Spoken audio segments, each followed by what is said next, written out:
It's a hazy afternoon in Mississippi. Headed up to Memphis for an appointment. Probably going to be hitting some traffic. Want to take this time to go over some of my thoughts about the 2019 Tri-Glide now that I have a little over 1,000 miles on it. I finished the 1,000-mile initial maintenance, put Redline in the engine, Redline shockproof in the transmission, and SYN 3 in the primary. Put a Outlaw Performance oil filter on it, cleanable.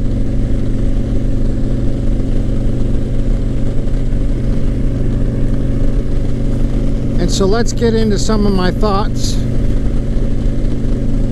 regarding this 2019 Tri-Glide. First thing is it has new rear suspension.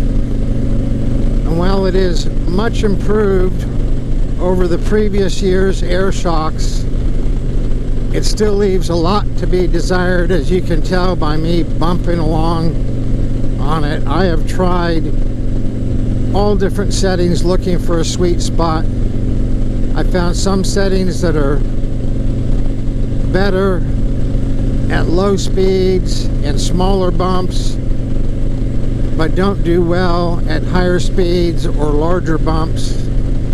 The same settings that do better at higher speed and larger bumps are horrible on the small bumps. I just can't find a sweet spot. We've done some bump record testing on the factory setup. We'll be doing some testing on the factory shocks with the Comfort Lift installed, and we'll be putting out a report on that. And then I'm going to put the 14-inch shocks with the convertible Comfort Lift on there before we make our trip up to Newfoundland later this summer. So that's it on the shocks. The brakes are linked. The brakes I had on the 14 were linked. I don't really like it. I understand why they do it for the people who don't know how to put their handbrake and foot brake on at the same time. But I'd rather have control, but it is the way it is. What I will say is that the brakes work much better. They have a lot more stopping power, some good feedback. They also have ABS, which you cannot turn off. ABS is always better for stopping the fastest possible. So I understand why the ABS is there. Takes a little bit of the fun out if you want to lock up the rear brakes and do a little skid, but the fact of the matter is, you can't really do that so well with link brakes anyway. You can't unlink them. You can't turn the ABS off. The brakes are great on this Tri-Glide. They weren't so good on the 11 or the 14. All Harleys, you know, the brakes leave a little bit to be desired. Huge improvement on the 19 Tri-Glide brakes. Next thing that the Tri-Glide 2019 Tri-Glide has is traction control. I haven't been in a situation where I've needed or wanted traction control. I've been in some situations where I didn't want traction control. I like to do burnouts. I like to get one of the rear tires a little bit light and spin that tire, come down on it, and do a little burnout. There's no good reason for it, it's just fun. Now, I do like to break the rear end loose and power drift through corners, which is not so easy to do with traction control. So, and I don't know if in the rain or snow or ice, if there's going to be any big benefit to having traction control or not. But I will tell you this, it works. Because when I go around a corner and one of the tires gets a little bit light, if I have any throttle on, it drops that throttle to 0. So it works. Whether it's of any benefit, I can't tell you. But you can turn the traction control off. You have to do it while you're stopped. So right now my traction control is on. If I wanted to turn it off, I would have to stop to turn it off. And every time when you start the bike back up, the traction control by default is on. So it can be turned off, and that's a good thing. There's another feature, and at the moment I'm forgetting the name of it, but it's like an anti-roll or a cornering kind of a safety thing that's supposed to I guess keep you from going too fast around a corner. And that you can't turn that off. I'll remember the name and put it here in the video somewhere on the screen here. But you cannot turn that off, and I haven't really seen where that comes into play, other than possibly a weird thing I've experienced, and that is when I'm put on the rear brakes hard and make a turn, can just be a swerve like that, you know, to get around a rabbit or a turtle in the road or a pothole, or making a turn into a driveway. Something very weird happens. It was quite surprising the first time it happened to me. I've talked to quite a few other people with 2019 Tri-Glides, and they've experienced the same thing, and it surprised all of them also. And one day it's going to surprise someone, and they're not going to react well to it, and there's going to be a problem. And I believe that Harley will end up changing whatever algorithm they're using to make this happen. But here's what happens. You're going along, it can be 15 miles an hour, it can be 30 miles an hour. You put on the rear brakes hard, and when you do, the front end all of a sudden feels like it's plowing, and it actually feels like the handlebars are trying to turn the opposite direction that you're trying to turn. And when I say it tries to feel, it literally moves that front wheel the opposite direction than you're turning. So, if I'm turning left into a driveway, man, these shocks are bad. If I'm turning left into a driveway and I have my rear brakes on hard, when I make that left turn into the driveway, that front end is going to feel like it's plowing, and it's going to jerk the handlebars to the right. It's a little bit unsettling. When it happened the first time, I went and replicated it like 15, 20 times in a row, so I've gotten used to the feeling. It doesn't surprise me anymore.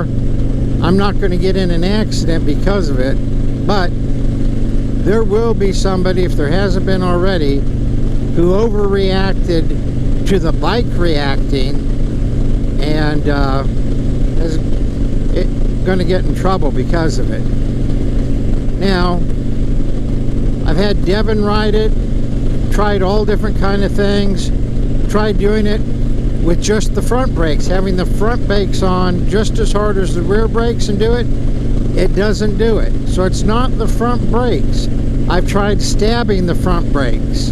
to see if I could replicate it, if it's something in the link brakes that's really putting the front brakes on hard for a second. It doesn't do it when I stab the front brakes.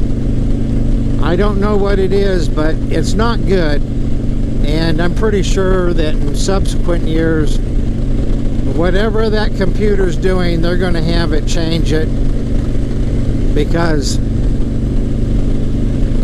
the first time it happens, it's quite unsettling. Okay, what else? The whole infotainment is different. I like that it boots up much faster than the previous year's infotainment. I do not like that there's not an oil pressure gauge. There's just a gauge that shows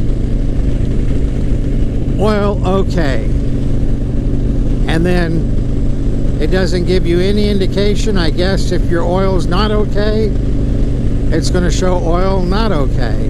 Now there still is an oil light up here in the speedo cluster, so if you didn't have any oil pressure, that red light would come on.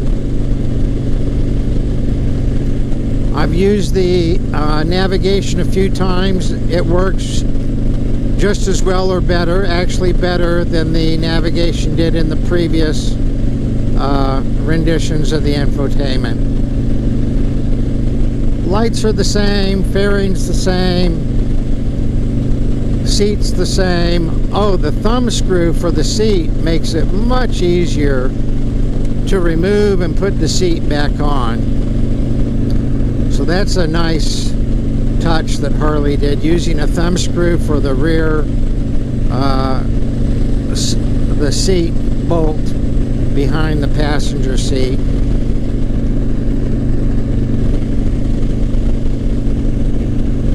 Of course, the M8 power plant. This has the Milwaukee 8 114. Since the day the Milwaukee 8s came out, you can look at some YouTubes I did. The day that the M8s came out, I did a test ride on the touring platform. It was actually on a Tri-Glide, and fell in love with the M8 then.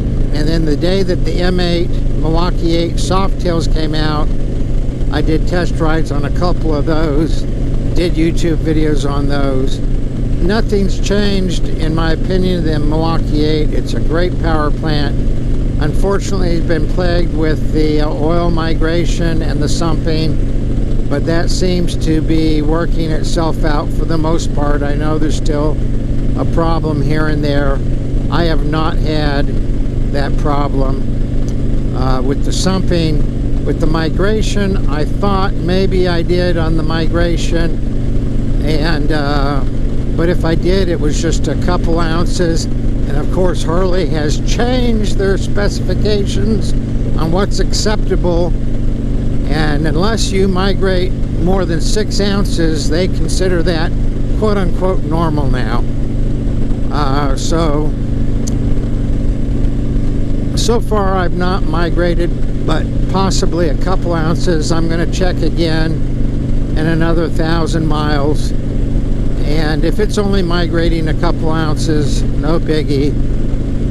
If it is migrating more, they do have a fix. Everybody who's used that fix, which is the primary vent, has had success. Haven't heard of anybody using the primary vent that has continued to have oil migration issues.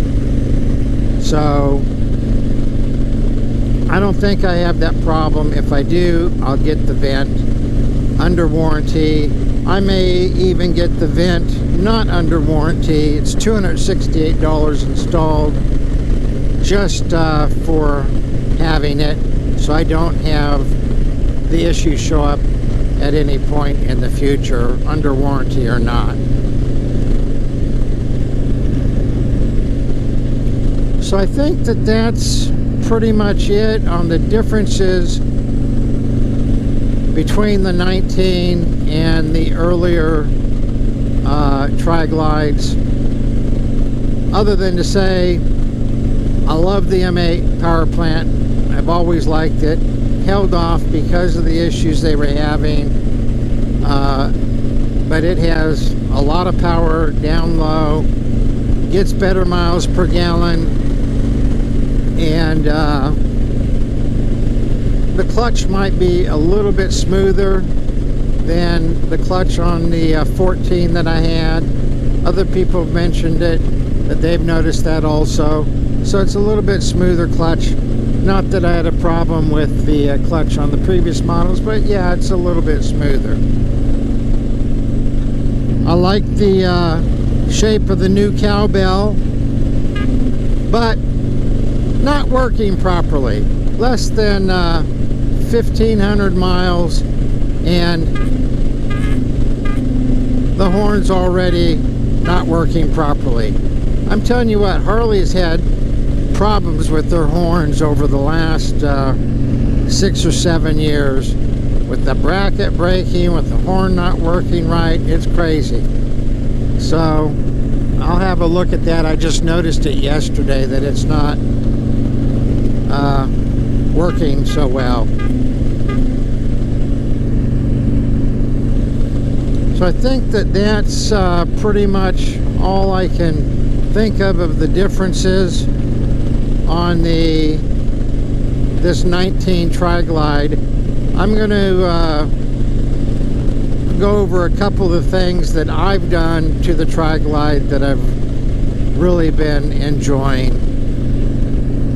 First thing I did was I ceramic coated the paint, and I'm really enjoying how that is adding a good luster to the paint, and most importantly how it's making bugs and dust and dirt much less likely to stick. And the few bugs that do stick to the paint come off very easily. There's no scrubbing and scrubbing and scrubbing like there has been previous to using the ceramic coat. So I'm really liking the ceramic coat that's on here. I'll put a link to the YouTube video and to the ceramic coating that we used on this. And by the way, this is the third bike that I've done the ceramic coating on. Also, we did it on Mary's truck.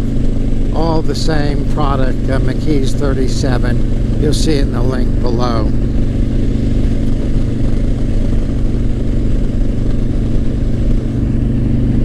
I do have my Power Vision hooked up to here to monitor the heat, and I do have the oil temperature oil dipstick to monitor the temperature of the oil. And while Harley has done a good job on the Milwaukee 8s of keeping a lot of the heat off the rider and the passenger, the actual engine is still running just as hot, if not hotter, than the twin cams, which of course is not good for engine longevity nor for performance.